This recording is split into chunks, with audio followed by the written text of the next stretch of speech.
fallen from grace. The violet skies of Zarela Prime stretched above crystalline domes that glittered like jewels in the twin sun's light. Beneath these immaculate structures, a scene of calculated cruelty unfolded. Nydaira Vale, once first arbiter of the Zarelian High Council, crawled through thick, purple mud that spiraled through the ceremonial plaza. Her azure skin, once adorned with the gleaming ceremonial markings of nobility, was now caked with filth. The delicate sensory tendrils that framed her face hung limp and soiled.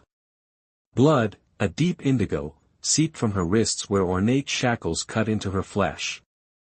Her once flowing silver robes had been reduced to tattered scraps that barely preserved her dignity. Above her, hovering platforms carried Zarelian nobles who watched with detached amusement. Their crystalline eyes reflected no sympathy, only the cold satisfaction of witnessing a proper punishment for an unforgivable transgression. "Look how she crawls," one voice drifted down. "Like the human vermin she defended." Another laughed, the sound like glass breaking. "Perhaps her blood is already tainted. Testing would be prudent." Nydaira kept her 4 eyes downcast, focusing on dragging herself forward through another spiral of the punishment path.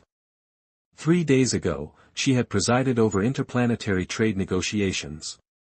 Now, she was less than nothing. All because she had spoken 7 words, "He is a being, not a tool." The memory burned brighter than the pain.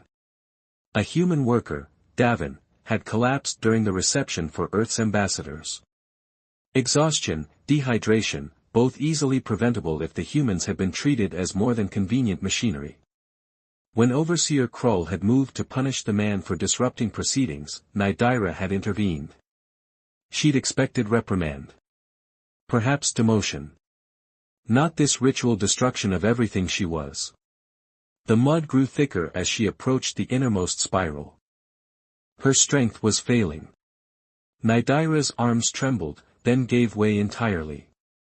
She collapsed face first into the purple sludge, the ceremonial metals in her sensory tendrils sending jolts of pain as they struck the ground.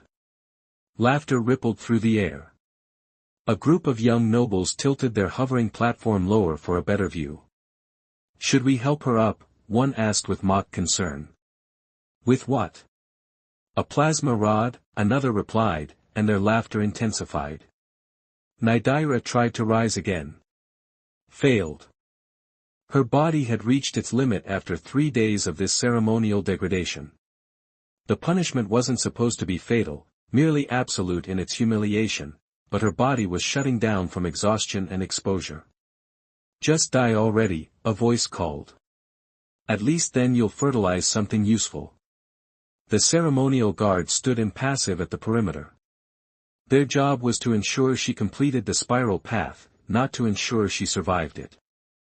Completion or death, either outcome was acceptable to Zarelian justice. Nydaira closed her secondary eyes, keeping only her primary pair open. She would not give them the satisfaction of watching her surrender completely. She tried once more to push herself up, muscles screaming in protest. Through the mud coating her face, through the pain that clouded her vision, she saw movement at the edge of the plaza.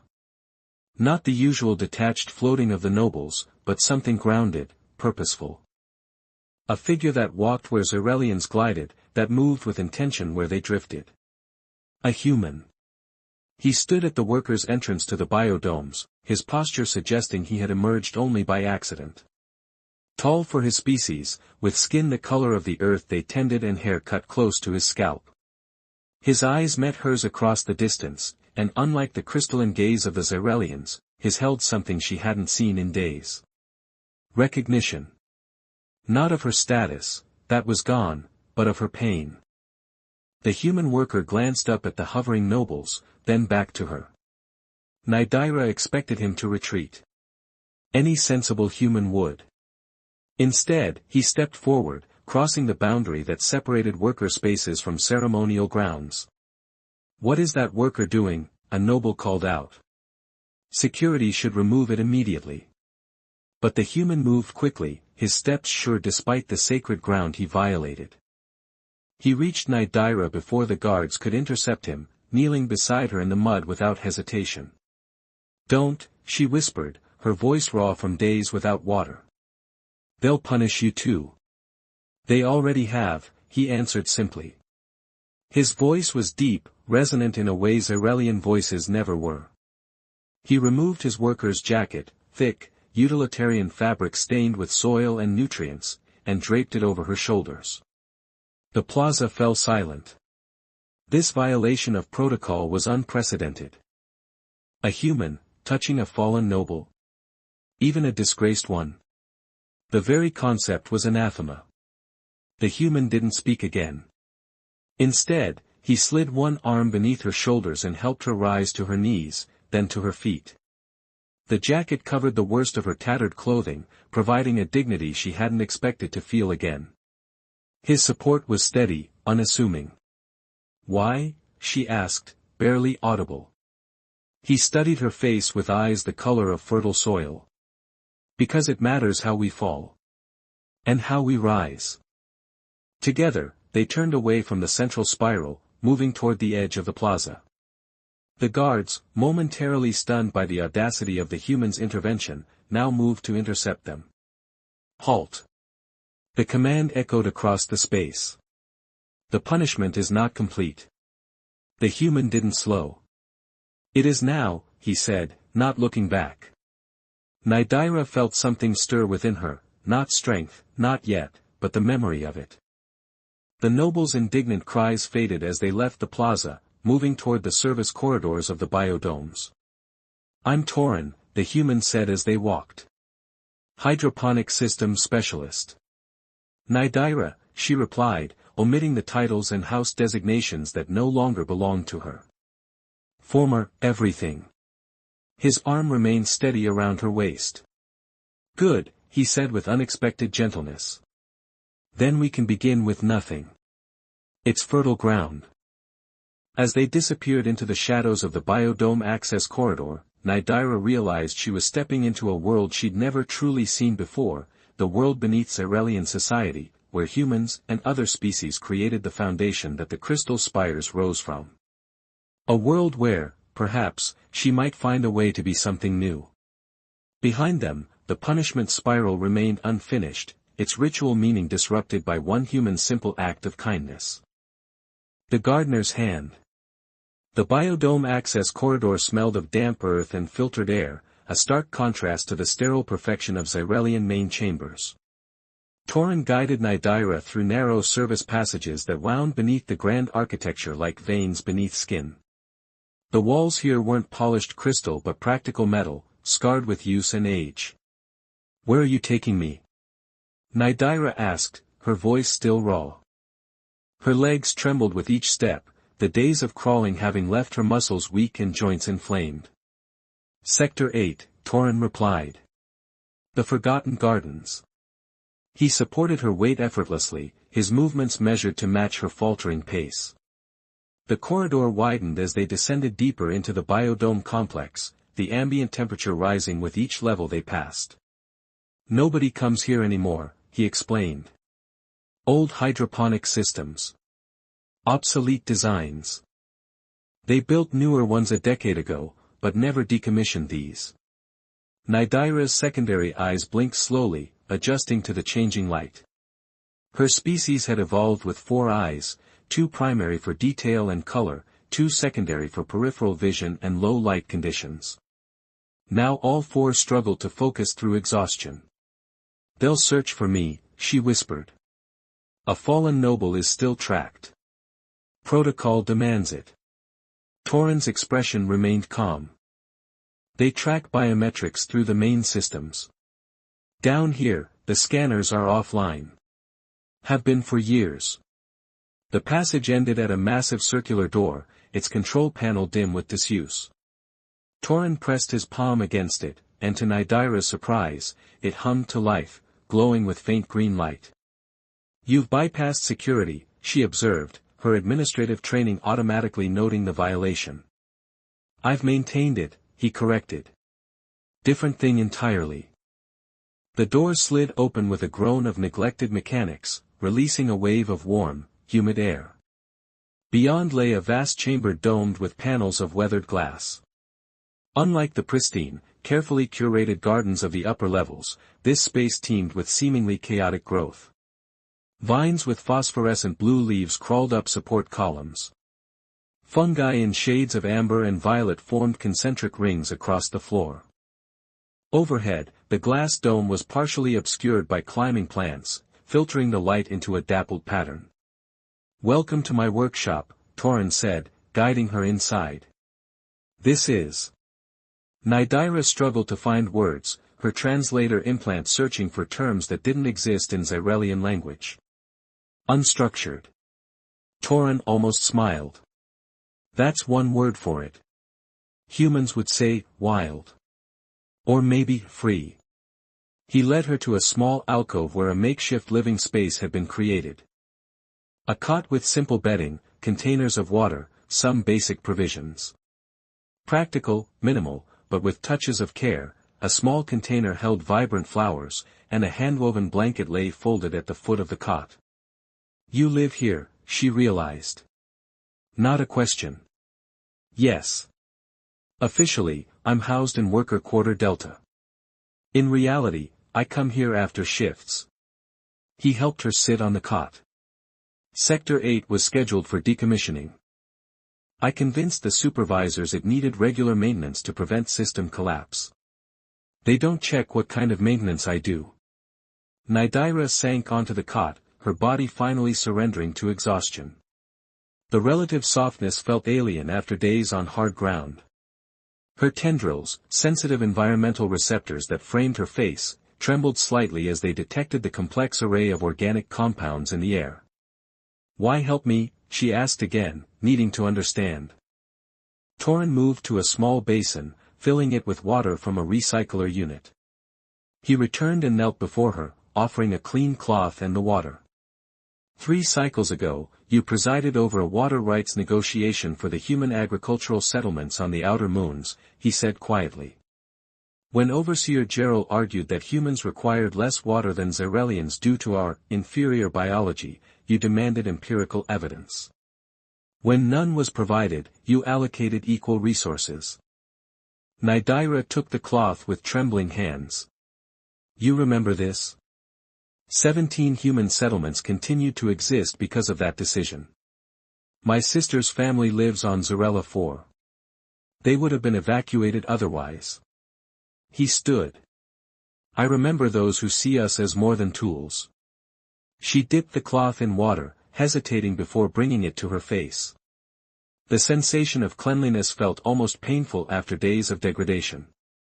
The purple mud began to dissolve, revealing the azure skin beneath. "What you did in the plaza," she began, "will have consequences," he finished for her. "But they were coming anyway. Human contracts are being terminated across the system. Earth is pulling back its cooperation after the recent diplomatic incidents." Nidira's hands stilled. "What incidents?" "The ones they didn't tell your council about." Torin turned away, moving to a workbench where seedlings grew in narrow trays. 3 human diplomats disappeared last month.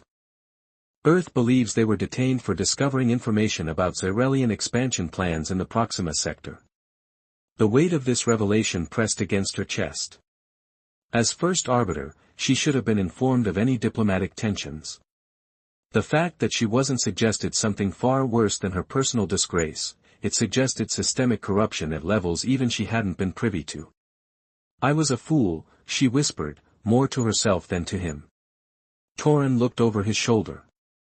"You were part of a system. Now you're outside it.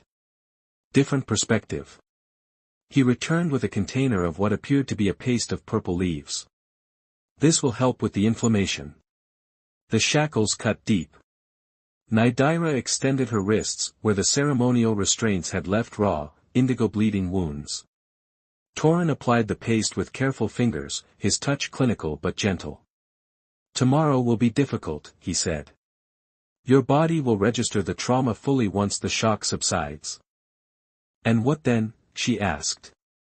"I cannot return to my previous life. I cannot leave this planet without identification. I am nowhere. Torin sealed the container of medicinal paste and set it aside. No. You're here. Different thing entirely. He stood and gestured to the sprawling garden beyond the alcove. This place needs tending. It's complex work, balancing the ecosystems. Too much for one person. Nydaira understood what he was offering, not just shelter, but purpose. A reason to continue when everything she had defined herself by was gone. I know nothing of gardening, she admitted. My hands have never touched soil. Good, Torin said, and this time he did smile, briefly but genuinely. Then they haven't learned bad habits. Rest now. Tomorrow, you learn to grow things instead of just governing them. As he turned to leave her to rest, Nydaira found herself speaking again. Davin. The human worker I defended. What happened to him? Torin paused, his back to her. He was processed for return to Earth. A kindness, relatively speaking. He left her then, moving into the garden to continue whatever maintenance cycle he had interrupted to help her. Nydaira watched his figure become smaller among the foliage, a solitary shape among thriving chaos. She looked down at her wrists, at the green paste covering wounds made by her own people. Then at the mud still caking parts of her azure skin. For the first time in her life, she felt a strange connection to the physical reality of existence: pain, dirt, hunger, thirst. All the things she had regulated but never experienced. In the quiet hum of the forgotten garden, with its unplanned beauty and persistent growth, Nydaira began to understand what it might mean to build something new from ruins. Not through decrees or governance, but through her own hands, wounded as they were, but healing. The future was uncertain, dangerous even. But here, in this hidden pocket of life beneath the crystal spires, she had found something she never possessed in her former existence: the freedom to become herself. I'll create part 3 with a conclusion for your story, continuing with original characters different from those you asked to avoid. Part 3, Seeds of Tomorrow. Dawn broke differently in Sector 8. Instead of the precisely calculated light gradients of the upper domes, here the rising suns created a kaleidoscope of shadows and beams through the overgrown glass panels. Nydaira woke to this unfamiliar play of light, her body aching but her mind clearer than it had been in days. Torin was already working, his figure visible through the foliage as he tended to a cluster of blue-stemmed plants. He moved with practiced efficiency, hands knowing exactly where to prune, where to support, where to leave untouched. Nydaira rose slowly, testing her limbs. The medicinal paste had worked remarkably well, the raw wounds on her wrists had formed a protective seal overnight. She still felt weak, but the desperate exhaustion had receded. She made her way toward him, steps uncertain on the uneven ground. No Xyrelian of her former rank would ever walk on anything but perfectly smooth surfaces. Now, she navigated around fungal clusters and through low-hanging vines, each step a small challenge. You're up early, Torin observed without turning, somehow sensing her approach. There's filtered water in the blue container. Food preparations beside it. Nydaira paused beside him, watching his hands work. What are you doing? Balancing the bioluminescence. These Terran-Xyrelian hybrids produce too much light energy when they're stressed. Draws parasites. He glanced at her. Did you eat? Not yet. She hesitated, then asked, what can I do?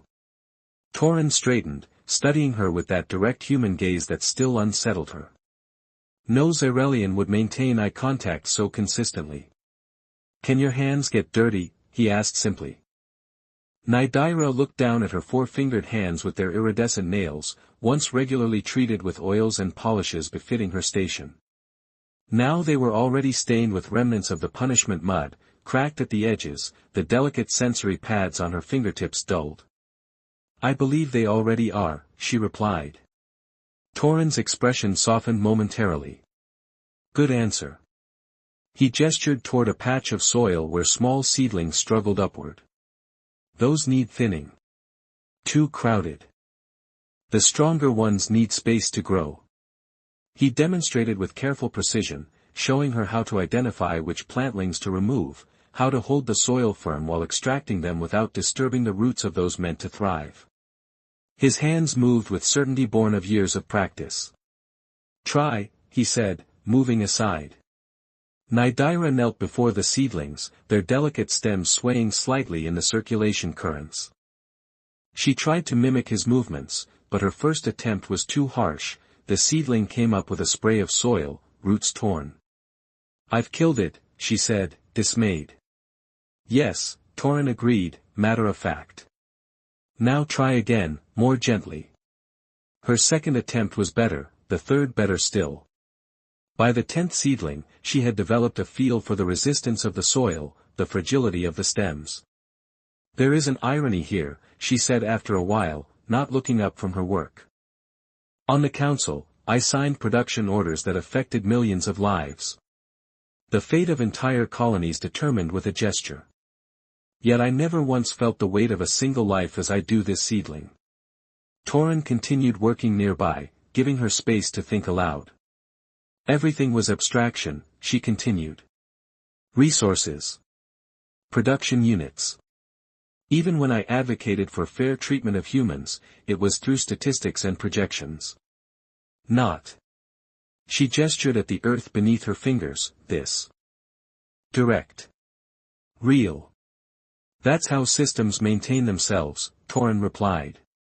"Distance between decision and consequence." They worked in companionable silence after that, the hours passing in a rhythm unlike any Nidira had known.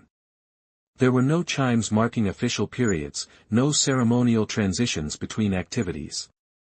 Only the natural flow of necessity, water when plants needed water, rest when muscles tired, food when hunger grew. Days became a week. A week became 2. Nidira's body strengthened, her azure skin regaining its luster not from cosmetic treatments but from proper nutrition and physical work. The sensory tendrils around her face, once limp from trauma, now moved with subtle responsiveness to the garden's changing conditions. She learned the names and needs of hundreds of plant species. Learned how fungal networks communicated beneath the soil. Learned that growth was never linear, never perfectly controlled, but rather a delicate negotiation between intention and nature. Most surprisingly, she learned about Torin. Not through formal introductions or official records, but through daily proximity and shared purpose. He came from a family of agricultural specialists who had contracted with Xyrelian expansion programs decades ago. He had studied botany and ecological engineering on Earth before being assigned to Xyrella Prime. His quiet demeanor wasn't born of subservience, as she had once assumed of all humans, but of focused attentiveness. On the 15th day, as they were harvesting medicinal fungi, the reality of their situation reasserted itself with brutal clarity. The garden's main door, unused since their arrival, hissed open. Torin reacted instantly, pulling Nidira behind a dense growth of silver-leafed shrubs. He pressed a finger to his lips, then pointed upward. Nidira followed his gaze to see a maintenance hatch in the ceiling, partially hidden by vines. Voices echoed through the dome. Xyrelian voices, with the clipped tones of authority. Life signs detected. 2 distinct patterns. The words carried easily in the humid air. Impossible. This sector was decommissioned. A second voice, skeptical. Nevertheless. The scan is clear. 1 human, expected. 1 Xyrelian, unexpected. Torin's expression remained calm, but his eyes held a warning. He gestured again toward the hatch, then held up 5 fingers. 5 minutes, Nidira understood. They needed to wait for the patrol to move deeper into the garden before making their escape. "Do you recognize the Xyrelian pattern?" the first voice asked, closer now. "Unusual readings. Degraded biometric signature. Possibly." A pause. "Run a comparison with the disgraced arbiter. The one who contaminated herself with human sympathies." Nidira's hearts pounded painfully. Their hiding place wouldn't conceal them for long, not from a determined search. Torin reached out, his hand finding hers in the shadows, and squeezed once. A simple gesture, but it steadied her. The patrol moved past their position, scanners humming. Torin nodded toward the hatch and began to move, silent as shadow despite his size. Nidira followed, her Zarelian agility returning after weeks of physical work. They reached the maintenance tunnel just as shouts erupted from the far end of the garden. They had been spotted. The tunnel was narrow, designed for service drones rather than humanoids. They crawled rapidly through darkness, guided only by Torin's knowledge and Nidira's enhanced vision. Behind them, the sounds of pursuit faded, then returned as the patrol discovered the tunnel entrance. "Where does this lead?" Nidira whispered, her breath coming in short bursts. "Secondary dome," Torin replied. "Then emergency evac tunnels. If we reach those, we can access the surface transports." "And then?"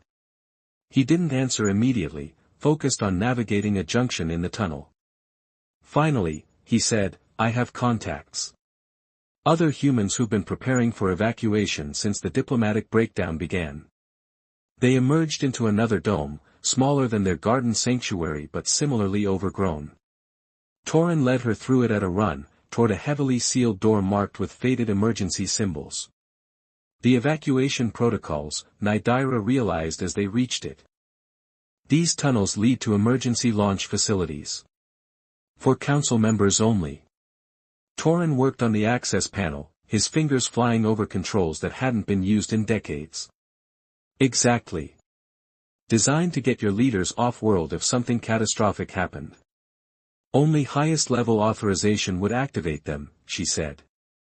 Torin glanced at her, something like humor in his eyes despite their dire circumstances. Or someone who's been studying the system's weaknesses for 3 years. The panel flashed green. The door slid open with a protest of ancient mechanisms. Beyond lay a straight tunnel, dimly lit by emergency strips that flickered to life as they detected motion. "They'll follow us," Nidira said as they hurried down the passage. "Yes," Torin agreed. "But we have a head start, and most Zarelians don't know these tunnels exist. They weren't included in common architectural records." The tunnel ended at an elevator shaft. The car itself was gone, but maintenance ladders ran along one wall. "Up," Torin directed. 4 levels. They climbed in silence, the exertion heating Nidira's already warm Zarelian blood. At the 4th level, they exited into what appeared to be an abandoned transport bay. Dust covered most surfaces, but one small shuttle sat in a state of partial maintenance, its access panels open. "You've been preparing this," Nidira realized. Torin moved to the shuttle, resuming work on its propulsion system. "Since the day I helped you in the plaza. This was always going to end in departure." Nidira's tendrils curled with emotion. "You knew they would find us. Eventually. Systems like Zarela don't tolerate exceptions." He connected 2 final components, and the shuttle hummed to life. "It's ready. Basic life support, enough fuel to reach the outer moons. My sister's settlement will take us in." The sound of pursuit grew louder, multiple searchers now, no longer bothering with stealth. "Why?" Nidira asked as they boarded the shuttle. It was the same question she had asked in the plaza, but now it held different weight. Torin secured the hatch, then took the pilot's seat. His hands moved confidently over the controls. "Because in that garden, we built something true," he said simply. "Something worth saving." The shuttle lifted, systems engaging smoothly despite years of disuse. Through the viewport, Nidira watched as the bay doors opened to reveal Zarela Prime's true sky, unfiltered by dome glass. Vast, violet, striated with clouds that caught the light of twin suns. As they cleared the atmosphere, the planet receded beneath them, its artificial perfection giving way to the messy reality of space. Ahead lay uncertainty, the outer colonies, human settlements where a disgraced Zarelian arbiter and a human gardener would never quite belong. But they would bring seeds. Nidira had filled a pouch with them before their escape, carefully selected specimens from their garden. Not the showpiece blooms that decorated council chambers, but hardy varieties that could thrive in difficult conditions. Plants that had learned to grow in forgotten places. "What will we do?" she asked, looking at the stars spreading before them. Torrin glanced away from the controls, meeting her four-eyed gaze with his too. In his expression, she saw not just determination but something deeper, a connection forged through shared purpose and mutual respect. "We'll plant a garden," he said. "And this time, we'll let it grow wherever it wants to reach." As Zarela Prime disappeared behind them, Nidira felt the weight of her former life fall away completely. The destruction of everything she had been had created space for something new to emerge, something rooted not in artificial hierarchies but in the simple, profound truth of two beings choosing to nurture life together. In the vastness of space, surrounded by stars that knew nothing of species distinctions or social rank, Nidira finally understood what Torrin had meant on that first day. The end of one existence was simply the beginning of another. And from the rich compost of a fallen life, the most unexpected blooms could emerge. In her hand, the seeds waited, dormant but alive with possibility. Ready to be planted wherever they might land.